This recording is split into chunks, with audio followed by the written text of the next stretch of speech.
If the front wheels of a car lose traction with the road surface while attempting to steer, the car enters a state known as understeer. Understeer is always bad and never intentionally used in any rally driving technique. In fact, some of these techniques are used specifically to avoid understeer. Understeer occurs if traction has been partially lost. The car will continue to corner, but at less of an angle than the direction of the front wheels. The car will feel like it is pushing forward. In this situation, applying more steering angle often makes the situation worse, as doing so requires even more traction than was initially being asked of the front tyres. If the wheels have entirely lost traction, the car will cease turning and will slide in the direction it was travelling before the wheels locked.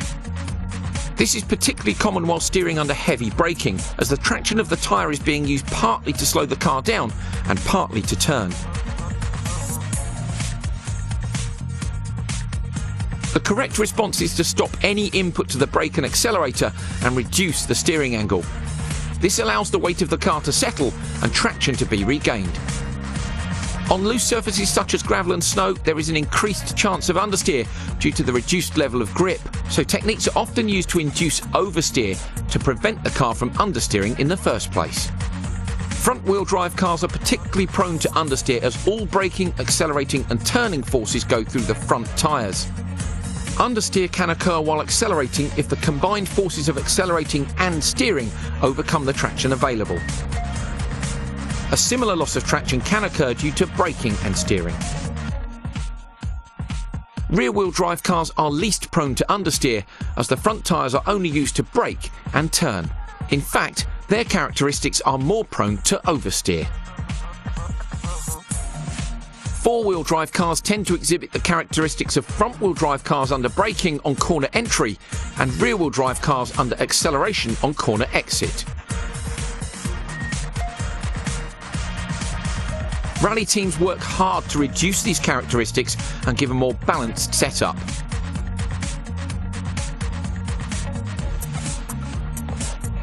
Remember, understeer is always bad. When rally driving, make sure you try and avoid it at all costs.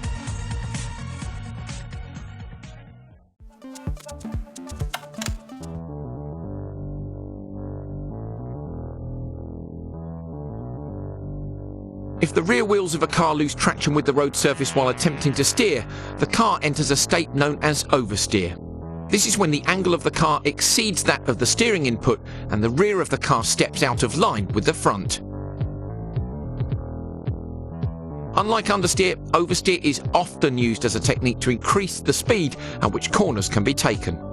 By proactively eliminating understeer, a higher exit speed can be achieved. How oversteer is induced and controlled depends on the type of drivetrain in the car. By definition, front-wheel drive cars do not have any drive to the rear wheels. Therefore, oversteer cannot be induced by applying the throttle, but can be induced by using weight transfer. Once a front-wheel drive car enters oversteer, the attitude of the car can be controlled by steering with opposite lock, accelerating, decelerating, or braking. Applying opposite lock while accelerating will effectively speed up the front of the car and will bring the rear of the car back in line. If more oversteer is required, for example if the corner is tighter than expected, decelerating or braking will increase the amount of oversteer by maintaining the weight over the front wheels and therefore reducing the grip on the rear. As the rear wheels of a four-wheel drive vehicle are powered, you can also induce and maintain oversteer by using the throttle to spin the wheels. Depending on the ratio of power delivery between front and rear wheels, the car may have a tendency to oversteer more or less on corner exit. If the ratio is biased towards the front, under acceleration the car may pull itself out of oversteer. However, if the ratio is biased toward the rear, applying power may increase oversteer by spinning the rear wheels. Subtle control of the steering, throttle and brake is used to initiate, maintain and exit oversteer, and the same weight shifting techniques apply to four-wheel drive as for front-wheel drive cars. Unlike front and four-wheel drive cars, rear-wheel drive cars require the opposite technique with regard to throttle control during oversteer. Oversteer can be induced and maintained by weight transfer, but also by applying power to break the traction of the rear wheels. Once oversteer has been initiated, continuing to apply power will maintain the slide. In order to limit or correct oversteer, throttle input must be reduced. Lift-off oversteer occurs when, during cornering, you lift off the throttle.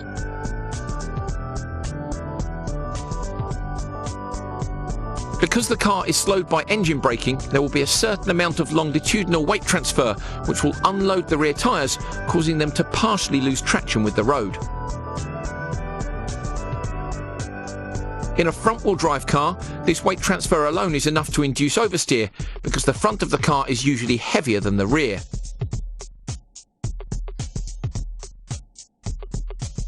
In four-wheel drive and rear-wheel drive cars, although the difference in the static weight between the front and rear may not be as great as a front-wheel drive car, the effect is amplified by engine braking also acting on the rear wheels as they are unloaded by the weight transferring forward.